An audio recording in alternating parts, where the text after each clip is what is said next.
correctly with the correct amount.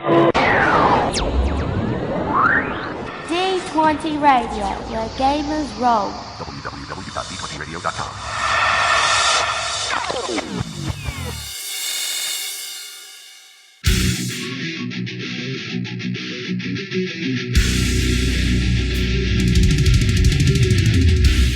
Welcome to Me and Steve Talk RPG, the podcast where me and my friend Steve... We're playing games this time.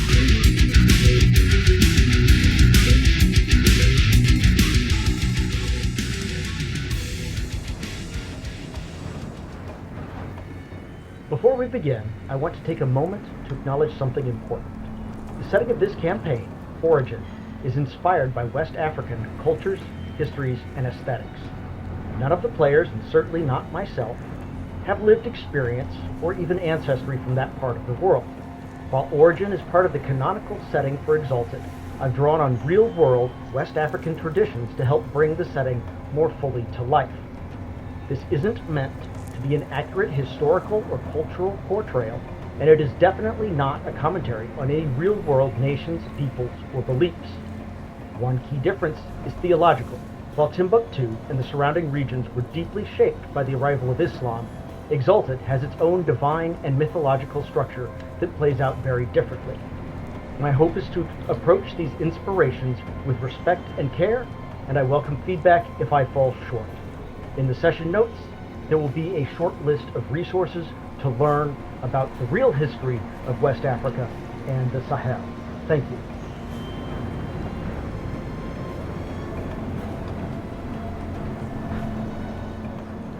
All right, I guess we can start playing then.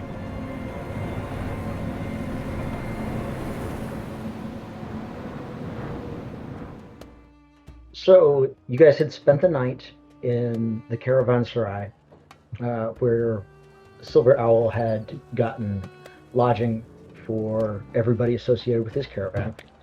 And in the morning, the 15th of Ascending Water, Mofid Parviz is going to be, expresses the desire to go pay his respects at the various temples.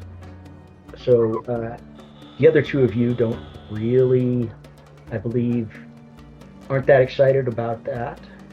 And because finding temples is very, very easy because they're all in easily accessible places around the central square of the city. You have Little Bat with you, who would like to know if you have considered his uncle's offer. Well, I think we've considered it, and the cause seems worthy in my estimation, but I don't, there's, info to be gathered for certain. And he goes, nods. And he just nods and says, excellent. This evening, my uncle has some people he'd like you to meet with. Very good. But where do you want to go today, and what do you want to do? He was there for the conversation with his uncle, right? Like, he was privy to all of that. Okay. Mm-hmm. I feel like perhaps we should observe some of this trade, which is, seems to be a center to your uncle's cause. Perhaps we go to the bazaar, the trade districts, and see the wares and observe, talk to people. He smiles and nods and says, "Oh, the bazaar is definitely. It's not what it will be next week for the festival, but even on an ordinary day, there's something to see and something to buy for any taste and any style." And so he takes you all to the main bazaar street, or the main bazaar, which is a plaza, and it is packed. You hear vendors calling out, mostly in the Origin dialect of Flame Tongue, but some others. You smell everything imaginable, from animal droppings to exotic and rare spices, incense. You look to the left and you see a man buying bolts of fabric. You look to the right and you see two people arguing over delivery clauses for a shipment of wheat. On the corner, there is there are several street performers out, mostly singing with accompaniment from an instrument, but some don't have that. What draws your eye first? Well, Cyclone, I'm looking more to get a feel for, because if I'm not mistaken, we had been told that the guards, the police force, were now basically all mercenaries under the employ of the guy who came back and took back over Gem. Mm-hmm. Who's Rankar. Rankar, yes. Thank you. Yeah.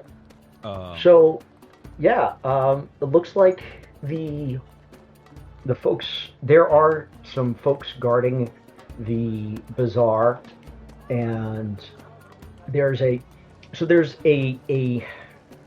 almost like a storefront there of where deals above a certain size have to be registered.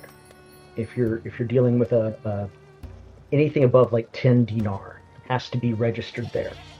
And there are some kind of imposing looking men there, and there are patrols of the same men walking around in groups of 4 or 5.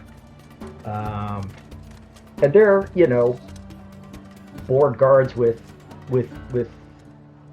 no real restrictions on how they behave. So they're not doing anything crazy, but strolling by, grabbing a piece of fruit off of something. Okay. Sorry, go ahead. Yeah, I said that sort of thing. Okay. Yeah, I'm more trying to get a vibe of how they're behaving relative to the merchants. Are they being belligerent, or is it, get a vibe of their behavior relative to the populace. Also looking, because, like knows like, to see if there are, essentially looking for potential ways to make contact to the underworld, which would have to be here. Yeah. You do note some merchants that seem to be a little suspect, like something doesn't quite add up about how they're doing business. The guards aren't outwardly belligerent, although Little Bat says, it's a good day. It seems the Daggerwind Company has guard of the bazaar today. And he sort of kicks a rock a little bit. How should I put this? They're more professional than many of the other groups. And he says, if you're here on a day the Red Fang are watching this place, then do your business and get out. They're a little more prone to being heavy-handed. They're, like you said, they're more professional. They're not causing problems, but also, you see, they do seem to react when somebody calls thief, and you observe somebody hauling away from a fruit vendor's stand, and the mercenaries grab him and sort of administer some kind of street justice, punch him a couple of times, and grab the piece of fruit back and tell him to stop causing trouble. Mm-hmm. That sort of thing. So not too out of the ordinary, but also you notice the merchants are unnaturally deferential to them. Like, usually, in cities that you've been in where the merchants dominate the city council and the city council hires mercenaries, there's I wouldn't say they do the Karen number of, I pay your salary, but they aren't as deferential. They're respectful, but not deferential. Here, it's deference, and tinged with a little bit of fear. Okay, so, and based on Little Bat's information, these are the best of the bunch. Yes.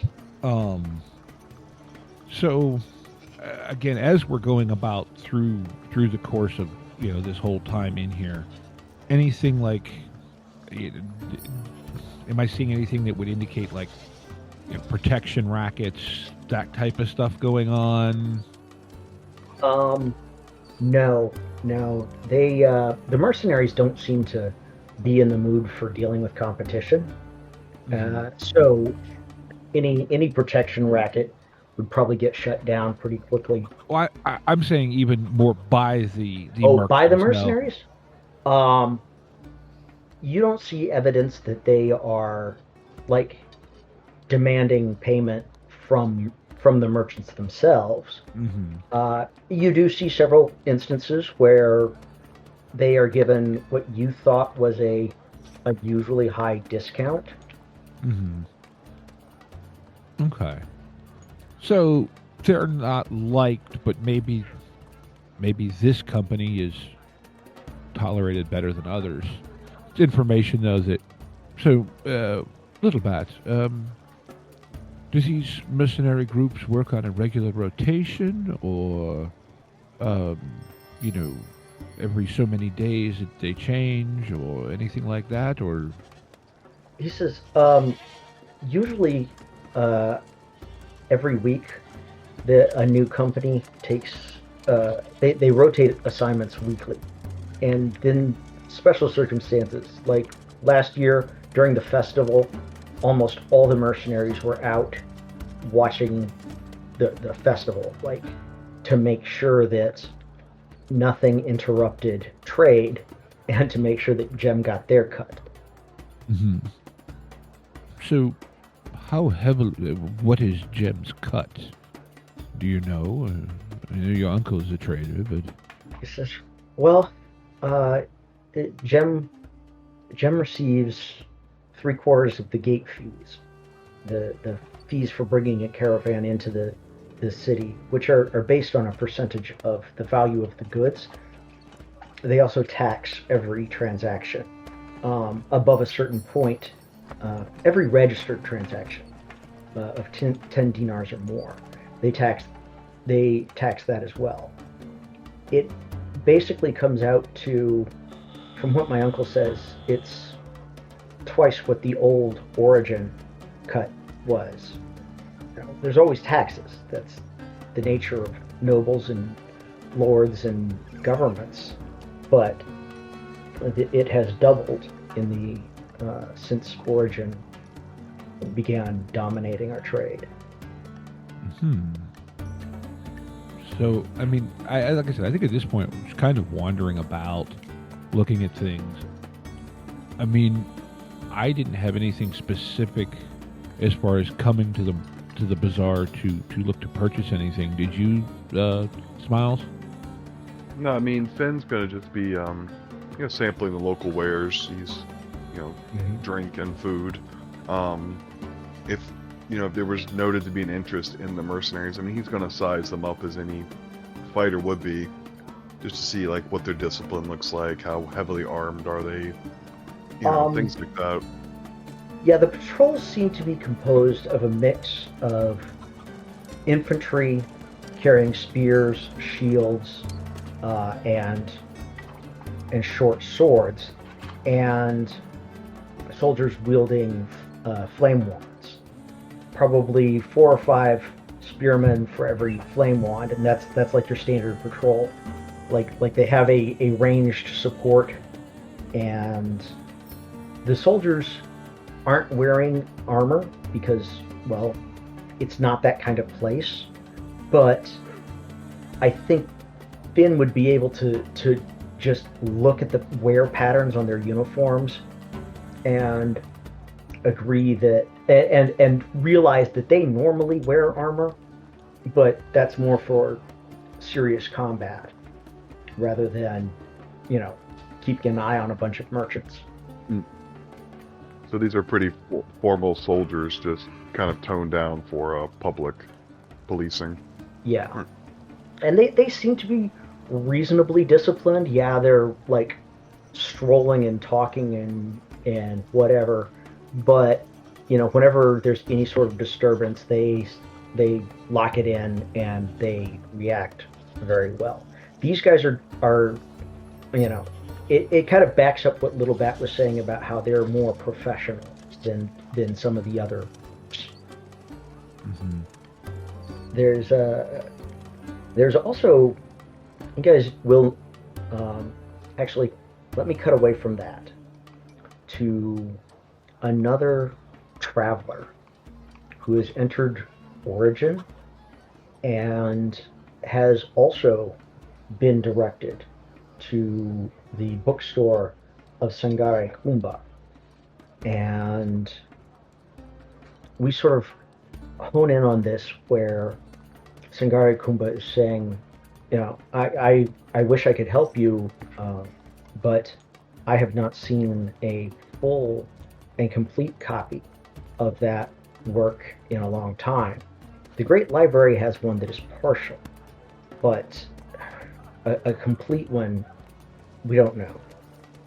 And the old scarred male lion that has been sort of lounging and pretty much ignoring you guys' conversation suddenly stands up and his eyes start glowing gold.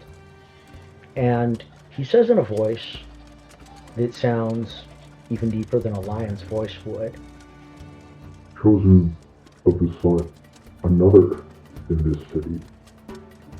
Go to the bazaar where more of your kind await." Jen, how does she react to that?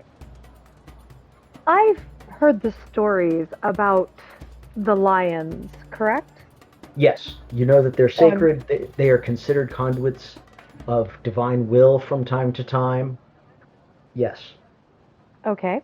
In that case, I will bow politely to the lion. I thank you for your words, and I will heed them. The lion is kind of blinking, and the gold color has dropped from his eyes, and he just goes. Did himself have a message for you? He did. And I thank you.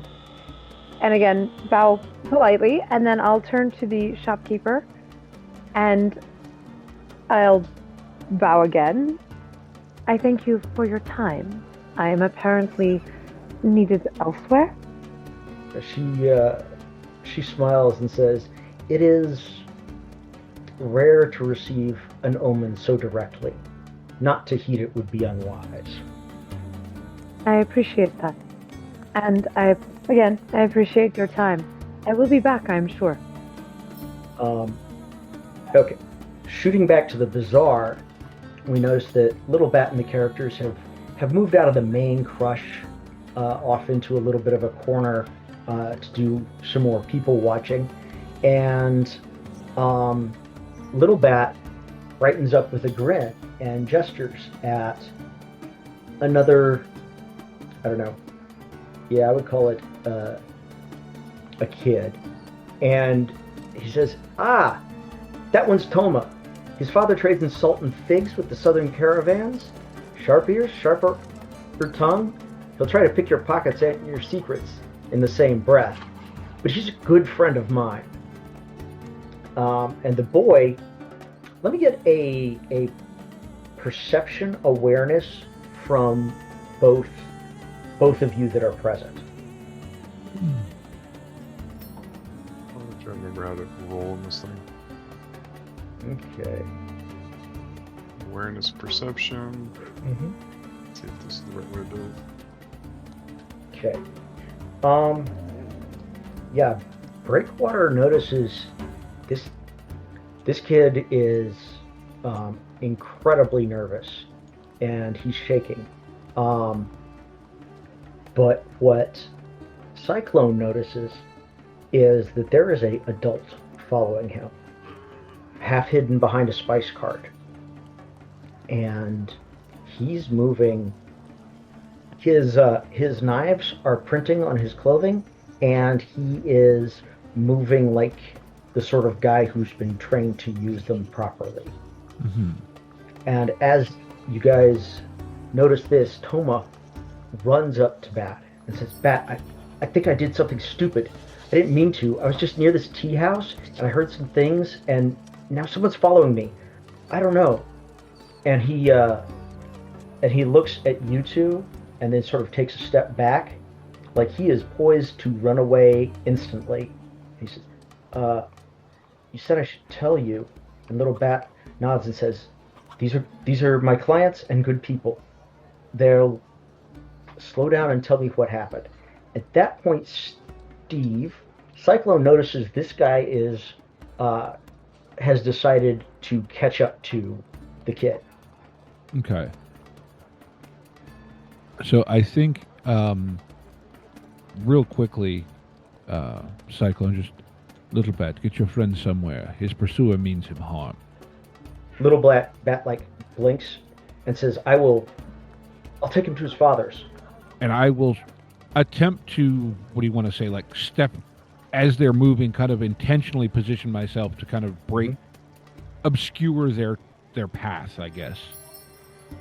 He doesn't really like acknowledge you. He just sort of moves his route to try to circle around you and go after the kid. Mm-hmm.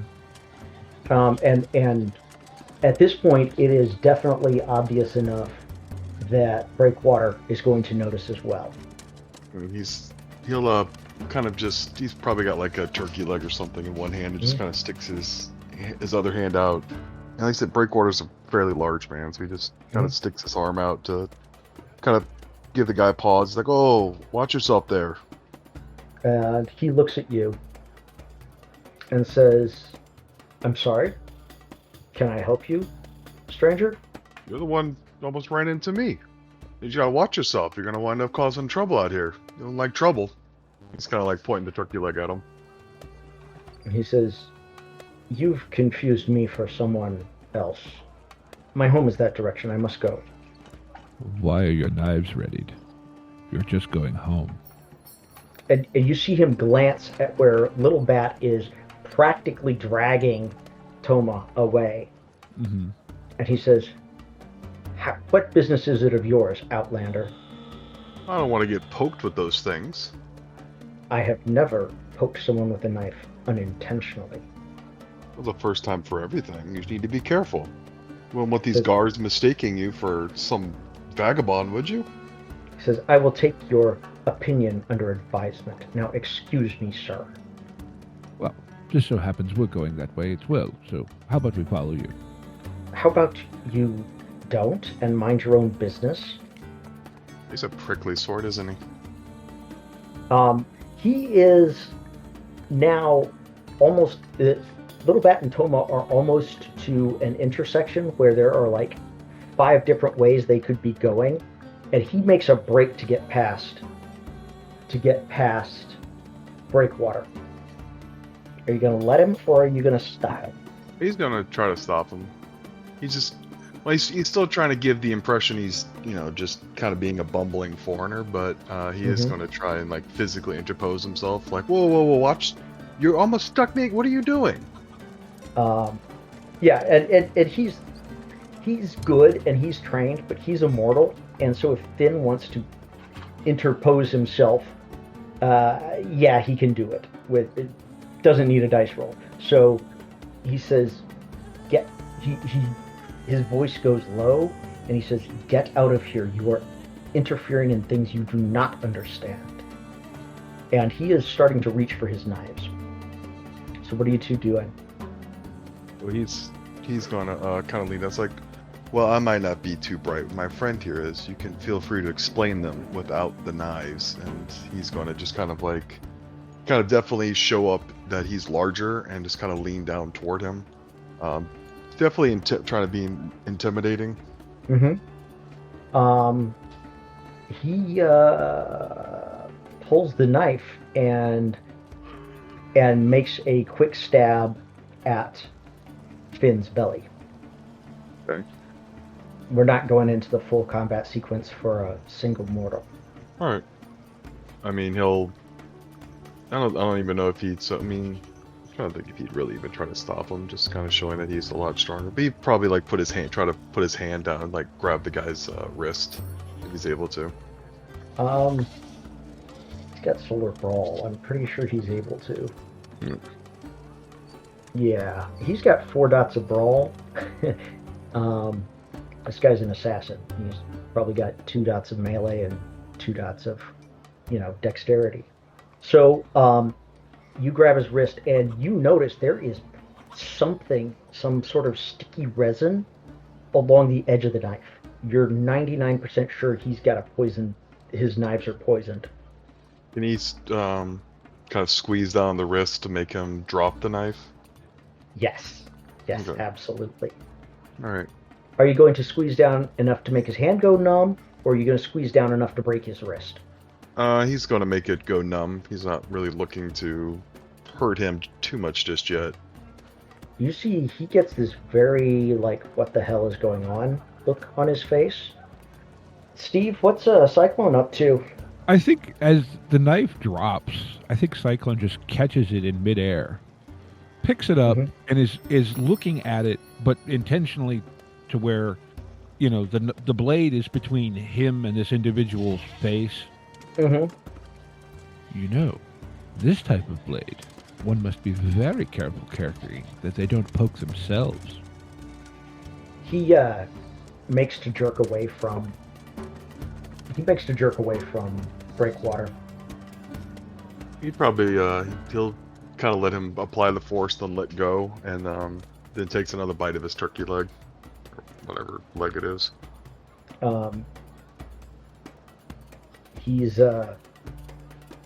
He pulls his other knife, and now he's going after Cyclone. Okay. I think given what Cyclone does, it's perfectly right to just kind of sidestep and knock the blade out of his hand, so to speak. Not like a judo move, but just, so to speak, kind of sidestep and like some sort of, disarming strike. Even with the pommel of his knife that I've picked up. Yeah. And he does. Okay, that's not too difficult. He's not going to lay hands on a solar with 5 dots of dodge. It's just not going to happen. And so now he is pissed off. And he sort of shakes his wrist, and another knife falls out of another sheath, and he is coming at you again. Did I just have Finn hit him with the turkey leg in the face? I mean, sure. I don't see why not. Just seems very appropriate. Give me a strength roll, just bare strength, because damn. It's not, I think that does it. Even with a poor roll, 2 successes. He staggers backwards, and you hear a crunch coming from his mouth, and a look of horror on his face. And he starts to mutter prayers as he collapses, vomits, and then stops breathing. Jen. Yeah, I just got back, so yes.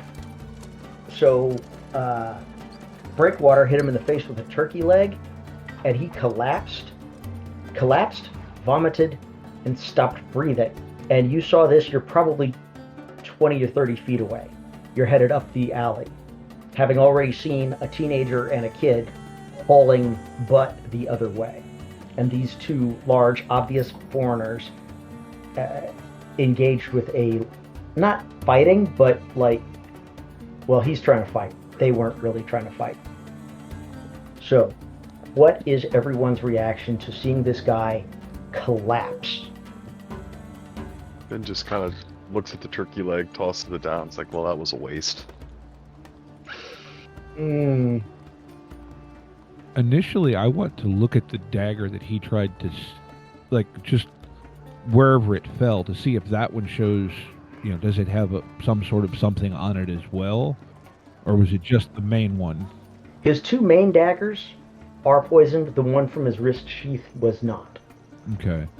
I think at this point, he's also kind of looking around to see, are these guards somewhere? I mean, the Merc patrols, anything like that. None of them. You don't want to just leave a dead body, but none of them have appeared to notice yet.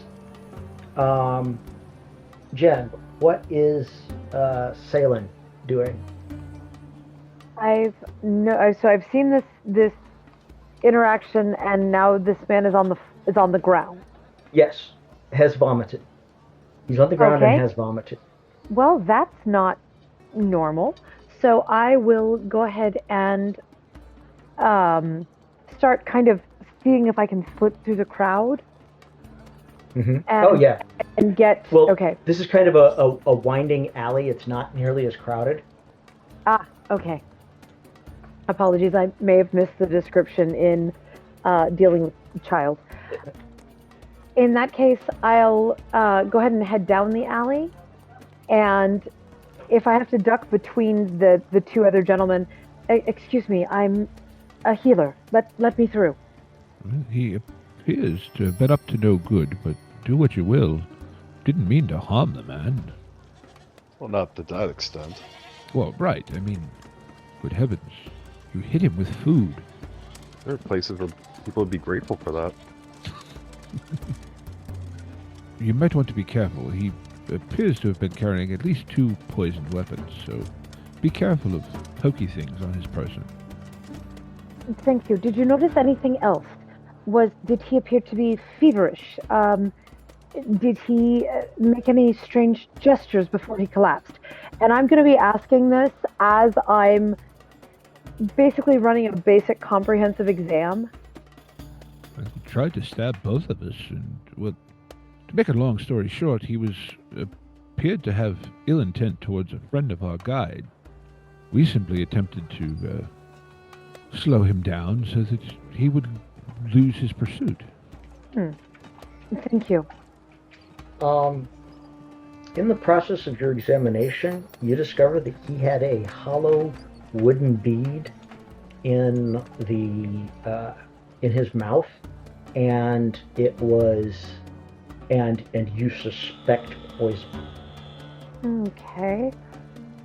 So, since I suspect poison, and the fact that I have this gentleman with his symptoms in front of me, flawless diagnosis technique, would that be useful in determining? Yes, it would. Excellent. In that case, I will go ahead and I will use flawless diagnosis technique.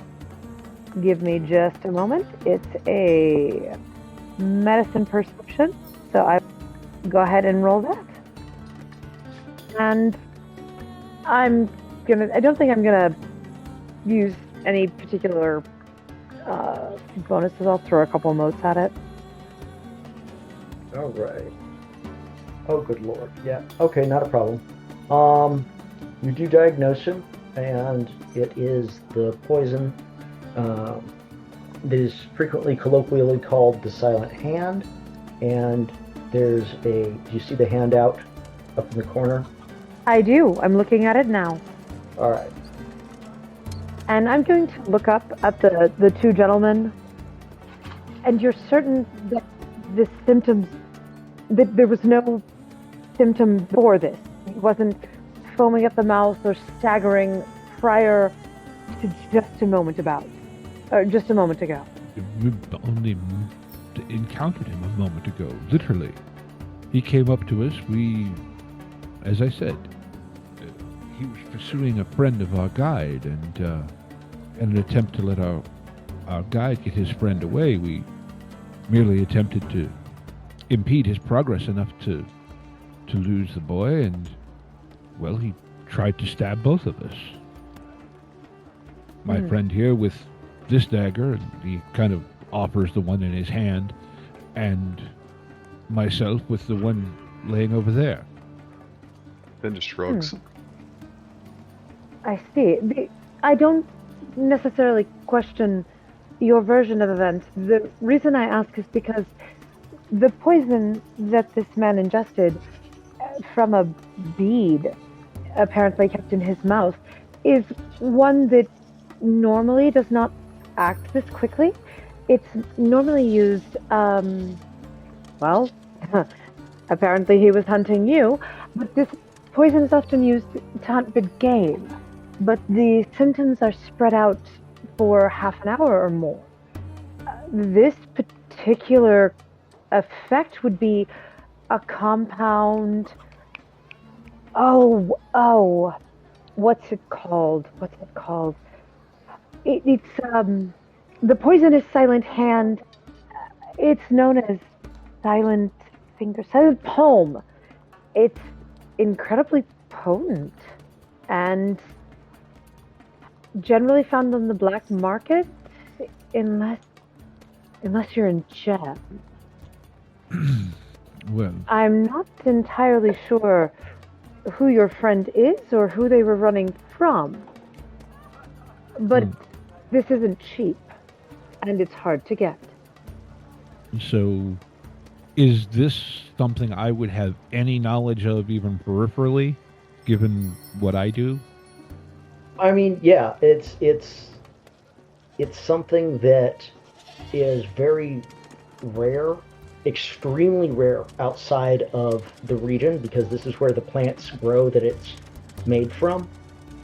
But you've heard that it can be had much cheaper in this area, and that in Gem it's even bought and sold in the streets.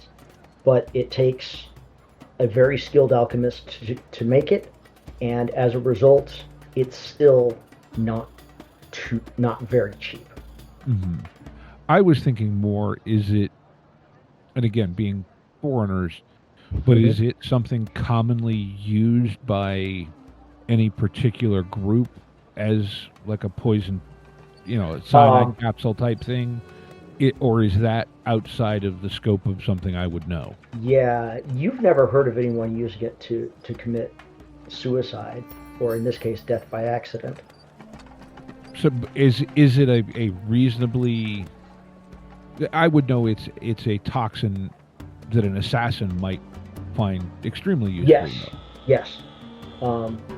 I would say every time you've heard of this, it's been in connection with an assassin or, somebody deliberately trying to poison another human. It's too expensive to use on anything less important. All right, so back to the scene, so to speak. Well, I do know this is used by, assassins, frankly, but why one would be chasing a child with the intent to use such a thing would seem... Tell me, does this appear to be the same type of substance? And he'll hold the poison dagger out to you.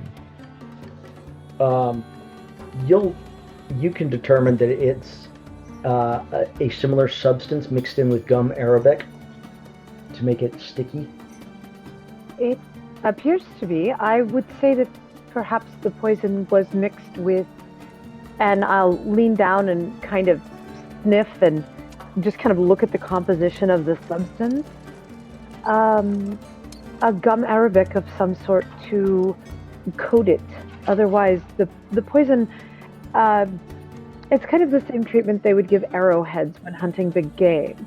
You mix it with something sticky to put it on the blade. So yes, I would say the chances are pretty good. Means to keep it on the weapon. Correct.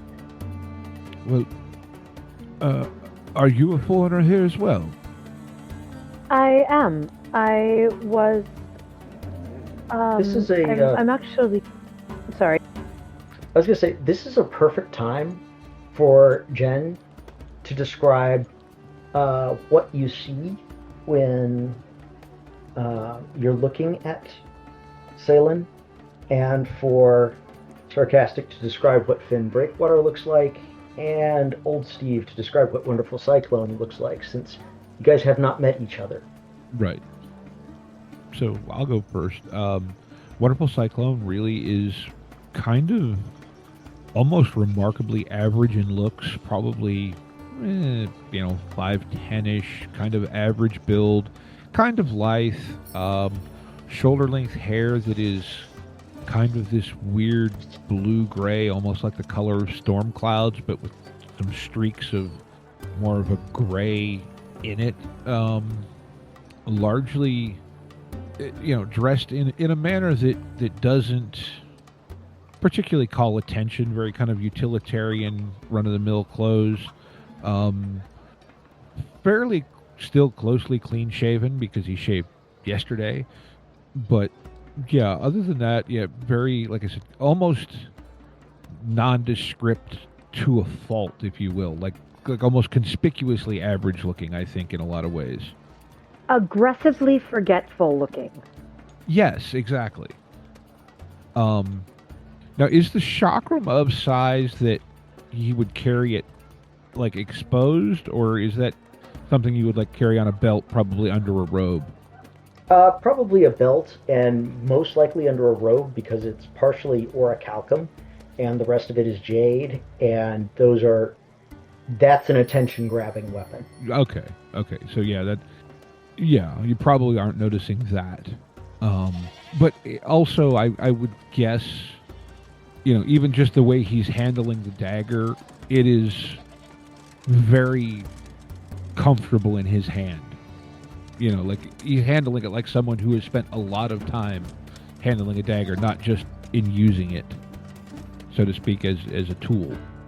Mm-hmm. Sven is kind of on the other end of the spectrum there. He's quite noticeable. Obviously not from the area. He's a very large man, has a nice hefty bit to his abdomen. Definitely someone that looks like he has enjoyed life a bit.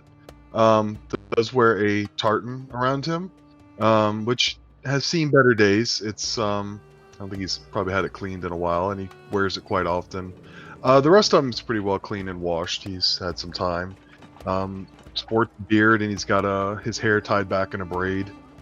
He does have looks like a cutlass or a scimitar next to his on his hip, and he does have a fire wand, they call it here. One tucked there, but he's flame also piece. Flame piece. Oh. Yeah, the fire wands are the rifle, the longer ones, right? Yep. So he's got a flame piece, kind of tucked there, but I assume you'd have the other one because the other one looks quite different. I'm assuming. Yeah. The artifact. So you could probably see that he has like a bulge in a near place to that one, but it's more hidden and covered by the tartan. Okay. You're what, like about 6'6", you said, right? Yeah, like 6'6", 6'7". He's definitely a large figure. Like I said, he pretty much is direct opposite to Cyclone there. All right. Yeah, so go ahead and continue. Okay. As Saelen stands up, she's not terribly tall. Then again, I mean, 5'7" is tall for a woman. So 5'7", fairly slender. Her hair's kind of dark and a little bit just kind of falls around her face. One thing you do notice is she has kind of almost oversized earrings. Like they're very noticeable. They're kind of feathers, and they have contrast with the fact that she's wearing a relatively simple tunic and robe and comfortable traveling sandals. There are in two sheaths kind of in the back of her hips where you would reach back and pull them out. There's two knives, and then on the ground beside her is a satchel that's obviously standing up. It's got something in it. There's weight to it. And then perched on top of the satchel, kind of watching curiously until she reaches down and picks him up, is a rather large raven. And she'll pop them onto her shoulder and kind of, bob her head in a bow politely.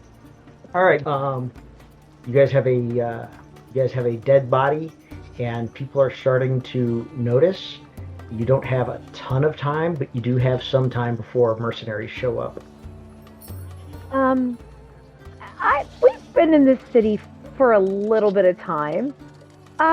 Foreigners standing over dead body, good, bad, ugly?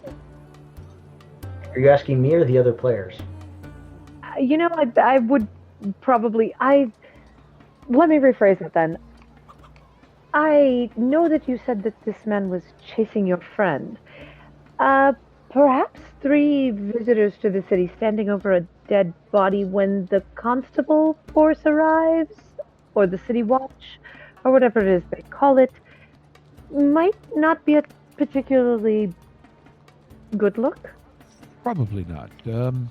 Tell you what, Cyclone will just drop the poison blade onto the body, essentially just leaving it laying on him, kick the other one over towards him, and I think, let's go this way, and head down at least kind of around to the intersection where Little Bat and his friend disappeared, and try and leave that way. Real quick, I just want to be clear. You guys are leaving the corpse without searching it. No. I'm going to do a quick thing also. Does he have any other poisons on him? I'm going to do a quick search. I'm looking primarily for poison, something else. Just something like that. So anything that I turn up would be fantastic. Dude, that would kind of be going with your exam, too. Perception investigation, because you are looking for clue. And if your investigation sucks, does anyone else's not suck? My investigation sucks, but maybe seeing me do a quick search of the body will remind someone of, I don't know, a previous life they had, or a prophetic dream, or something like that. Mine's not awful. Okay. I have 2 dots. Better than my 0. That's 2 dots more than I have. Well, perception plus investigation to search the body for relevant clues. So I have an excellency in investigation. Does that change how I roll? That means you can add bonus dice. Up to 6 in this case. But if you better do it all from personal, because otherwise you're going to glow. Yeah. You know what? We need to make this quick and effective, so I will... So does that go in bonuses? Yeah. So just put the number I'm spending? Mm-hmm. All right. Standard doubles, right? Yeah. And no automatics, correct? No. 5 successes. You come up with 3 more hidden knives and 2 pieces of paper. One of them is a folded piece of paper tucked into his sandal, and the other appears to be a receipt. The folded piece of paper shows a string of numbers and a sigil pressed into dark lapis sealing wax. The receipt appears to be issued for services, miscellaneous, from a gem cutters guild, and it was issued to Madhu Jarek. All right. I think, in all honesty, it's more or less just quickly rifle through, head away, and look at it, elsewhere. Mm-hmm. Yeah. Usually we found, I'm sorry, how many more blades? 3 more non-poisoned blades. I'm perfectly willing to leave those. I don't want it to look like he was robbed. Right. Yeah. Yeah. I mean, but yeah, these other 2 pieces are something. So the sigil and then a receipt, and yeah. All right. But yeah, I think then just sort of head down the alley and try to blend into a crowd, but stay in an area where we think Little Bat could find us. Because we didn't really know where he was going. We just saw where he sort of went. Yeah. So you guys, about 15 minutes later, the body has been discovered and hauled off, and but nobody seems to have connected the 3 obvious foreigners to it. or at least nobody connected it and was willing to talk to the mercenaries about it. Mostly because nobody wants to have a conversation with the mercenaries, so, And Little Bat comes back, kind of out of breath, panting. He obviously ran back, and he sees you all and approaches. Toma is safe with his father, but he told me what he overheard. Is his pursuer dealt with? Short answer is yes. Given the nature of his pursuer, we probably shouldn't talk about this where people can overhear us. I know a place, and he takes you guys to a small restaurant that, like, if you were designing it to be a good place to hold covert conversations, you'd have a hard time doing it better. Mm-hmm. There's a number of, like, semi-enclosed alcoves where you can have a private conversation. The people you see in there look kind of like the people who would need to have a private conversation to get anything done. Mm-hmm. This is a place I want to remember. Yes, it is. So, folded piece of paper, string of numbers, and a sigil. Well, Little Bat recognizes the sigil. It matches a consortium that owns, among other things, a cheap boarding house near the Ivory Road gate. And the string of numbers, part of it is, once you start looking at it, part of it is a numerical form of a date about a month ago. And that leaves you with 3 numbers left over. 212. Yeah, 212. Okay. The receipt is issued to Madhu Jarek, which does not ring a bell with Little Bat. Nor have you guys heard the name in the city yet. Mm-hmm. So it is issued to Madhu Jarek. From a Gem Cutters Guild. So would this be the type of thing that was given to this individual as, like, he would be Madhu Jarek, or is it more of a, like is this a sales receipt type deal? It looks like Madhu Jarek invoiced them for these services miscellaneous. Oh, that's who it's from, is Madhu Jarek of the Gem Cutters Guild. No. The Gem Cutters Guild is writing the receipt. The Gem Cutters Guild is writing the receipt. That means sorry, I'm brain dead. The Gem Cutters Guild provided services miscellaneous, and this receipt is showing that Madhu Jarek has paid the Gem Cutters Guild. Okay. So Madhu Jarek was the client. Yes. Okay. Okay. So tell me, Little Bat, what did your friend tell you he overheard? He sighs. Something worth killing over, that's for sure.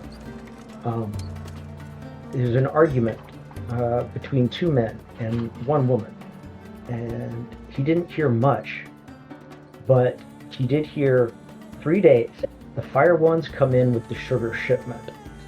He heard, "The Daggerwind Company are watching the Southern Gate, you idiot. Use the Ivory Road." And the third piece of information is, the weapons go to the warehouse under the name Rufan, Rufaan, and keep your nose out of it or I'll break it. Okay. Sorry, I was trying to get things written down. All right, so you say this sigil is a consortium that definitely has facilities near this Ivory Gate. Yes, a boarding house. What time of day is it getting to be? Because we said we have a meeting with his uncle tonight, correct? Yeah, it's about 2 in the afternoon. Okay. So, 3 days. Okay. Having been wandering about the city, are are there like street numbers like we modernly use in this city? No, Or, no. It's all names. The Saffron Road, the Salt Way, mostly named after trade goods. I mean, more for buildings. Oh, like numbers? No. Okay. Buildings are usually described as being, north, south, east, or west of a particular intersection. So how far are we from this Ivory Road gate? The Ivory Road gate is maybe 10 or 15 minutes if we walk there. Yeah, it's not that far. So I will look at the other two of my companions. Well, what do you think? Should we go look around this area? This 212, I wonder if perhaps some sort of location, but I don't know what it might mean. Oh, maybe it pertains to the 3 day. Was a little bit. Was this the man following your friend? Was he part of the argument, or? He did not know. He says no. He says he didn't hear the man's voice, so he's not sure. But he started being followed like an hour after he overheard it. Okay. And where was this tea house? It was near the Ivory Road gate. Okay. Well, unless anyone else has a better idea, I think we go mosey around that district a little bit and just see if anything. We'll see if anyone else tries to stab us. Well, that or is there a structure that's maybe got like 2 spires on each end and a center spire? I don't know. Any sort of, something like that where 212 might indicate a building? I mean, I don't know. That's just kind of my surface thoughts of what this might be, unless. I think it's more likely somebody will stab us. I mean, well, it's possible, but like I said, do I'm you okay have with that. and what have you? So you said your name was Saelen? I don't want to seek trouble, but it seems trouble may be finding us. So, question, as far as the world, is 212 also possibly some sort of like, to use D&D terms, like a thieves' can't reference or like a, not obviously not a literal police code, but would that be maybe something where this was something this individual was given, saying we want a 212 done? Like radio codes? Yeah, kind of. You know what I'm saying? Like it's some sort of, because you said we deciphered the first section of it to be a date. Like I'm just asking, is that something that is common in the world? No, you wouldn't get that sort of code. It could potentially, however, be something along the lines of a room number. Oh wait, boarding house room. Okay.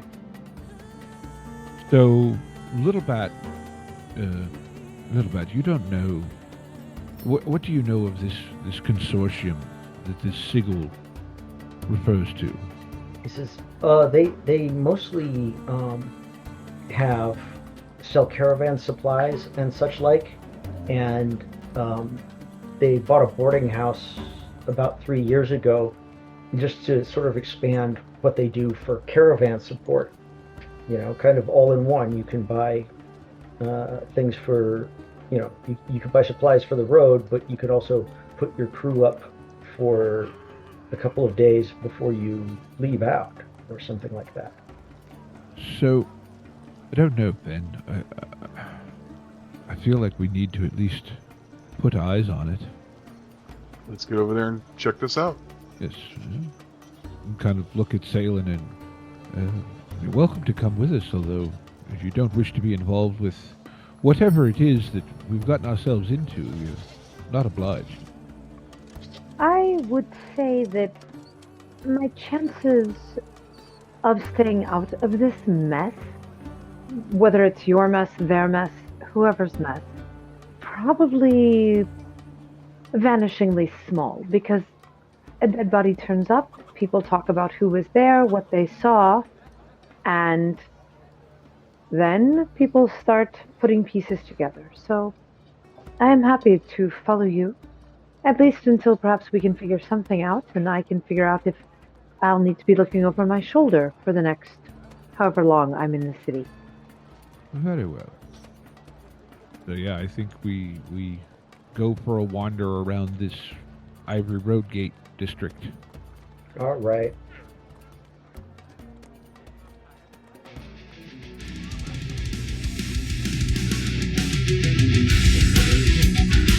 Intro and outro music by the band 12 Noon. You can email us at meandsteverpg@gmail.com. You can find us on Twitter and RPGs. Find us on Facebook at Me and Steve RPG Podcast, on Discord at Me and Steve RPGs, and as always, all of these links are in the show notes. Thank you, and be kind to one another.